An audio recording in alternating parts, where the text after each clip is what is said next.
Hey y'all, what's up? Happy Valentine's Day. For today's video, we are going to be doing a Valentine's Day set. I do still have a couple Valentine's Day sets that I haven't posted, so maybe I'll hit you guys with that in the next few days. But for this set, my client did come in with the inspo and I'm going to drop it right here.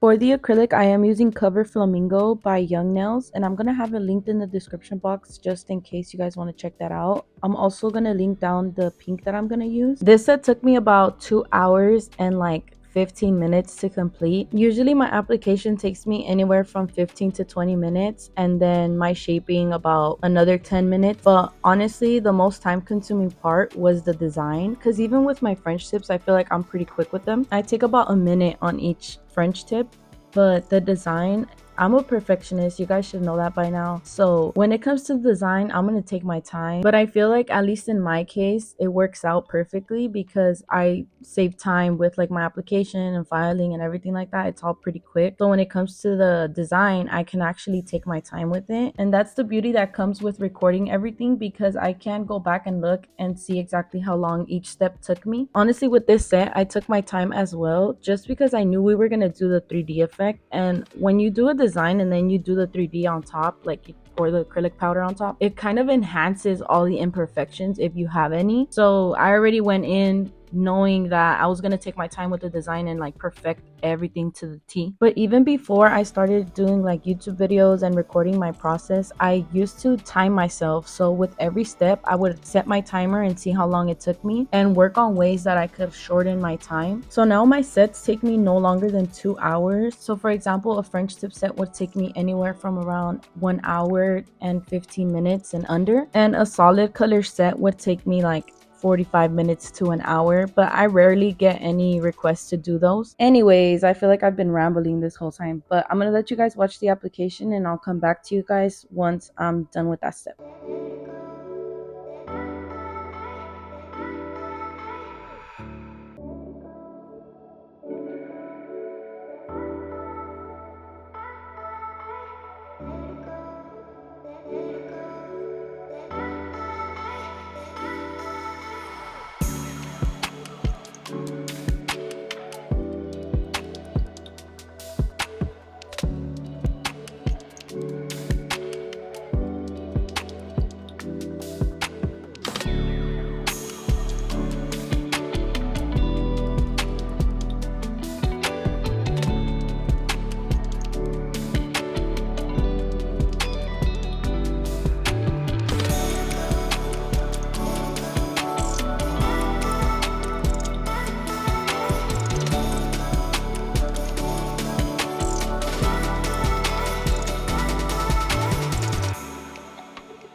Before shaping, you guys should already know I'm gonna go in with my 60 by 60 hand files, and if you haven't checked them out yet, go ahead and check them out. They are linked in the description box below. 10 out of 10 would recommend. And I'm not just saying that because they're my files, I genuinely mean it. Like, yeah, once I started using these files, it was a wrap. I never went back to the regular ones. I feel like I've had a lot of problems with like other files because they start peeling. Also, back when I was using the 80 by 80 files, I felt like I had to use a lot of pressure to kind of get the shape how I wanted it to be, and my hands would hurt so much. Like, I would be cramping up in between appointments. Like, my hands would just stiffen out. Once I started using these files, I don't have to put that much pressure into them because they are pretty sharp. So not only do they help you out with the timing, but they also help out with how much you're using your hands with filing. So definitely look into some better quality files. And I'm not saying you have to purchase mine, but just in general, you know, look for some that help you with that.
Once I'm done hand filing, I'm going in with my fine safety bit from Kiara Sky, and it's also going to be linked in the description box below if you guys want to check that out. And like always, going underneath the free edge, making sure that it's crispy, and sealing the cuticle with the same bit as well. I also go over the entire nail to just smooth it out. This step is crucial to me just because I feel like it's perfect for any designs that I have to draw on. It's like a smooth base, and a lot of people use a matte top coat, so you could do that as well instead of having to file the whole surface.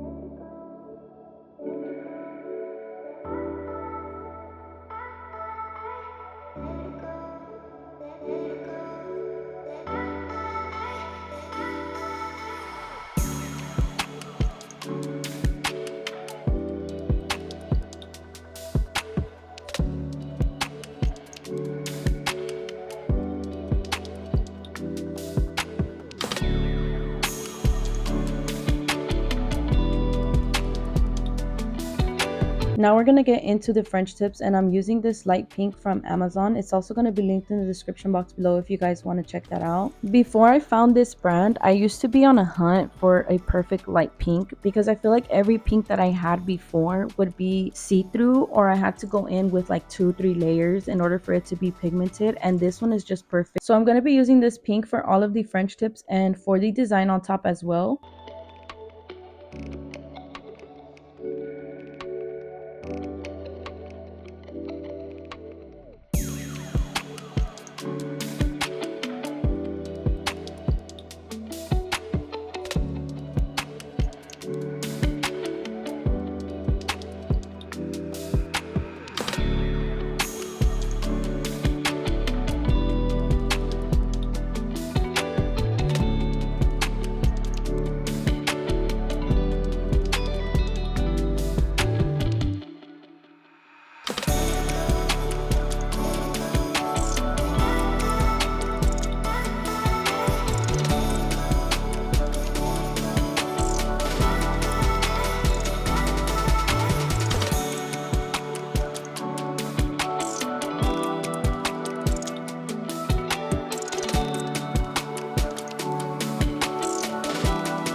Now that I'm done with all the French tips, I'm gonna go ahead and top coat all 10 nails. Like I've mentioned before, we always add the top coat before the 3D design. If it was just a regular design, of course you do it underneath and then you top coat on top. But because we are going for a 3D bubble effect, this step is crucial. So once I finish the top coat, they're gonna go ahead and put it in for 60 seconds and then we're gonna get to drawing the heart. The way that I like to start my hearts is by using the dotting tool and just adding the dots where I think the hearts should start, and then just connecting the dots to shape the heart. When you're doing a 3D design, you want to make sure that you're adding enough gel polish to really give it that bubble effect. Otherwise, it's going to look very flat and it's just not going to give you the design that you're going for. I've also mentioned this before, but I do like to do each finger one at a time. So once I finish adding the hearts on this finger, I'm going to go in with the powder and then have them set it for 60 seconds. The reason why I like to do each finger one by one is because I feel like it gives me the best result. Obviously, you don't have to do it this way. This is just the way that I do it, but I feel like it definitely makes a difference. I'm going to be doing this step on all 10 fingers, and once I finish, I'm going to dust them off and add my cuticle oil. You don't have to do anything else after this. There's no need for top coat or anything. This is the way that I do my 3D effects every time, and I've never had any issues. All these steps are pretty much repetitive, so I'm going to let you guys watch and enjoy the rest of this video. Thank you guys so much for watching and tuning in. I hope you guys enjoyed this video. Don't forget to like, comment, and subscribe if you haven't already, and I'll catch you guys on the next one.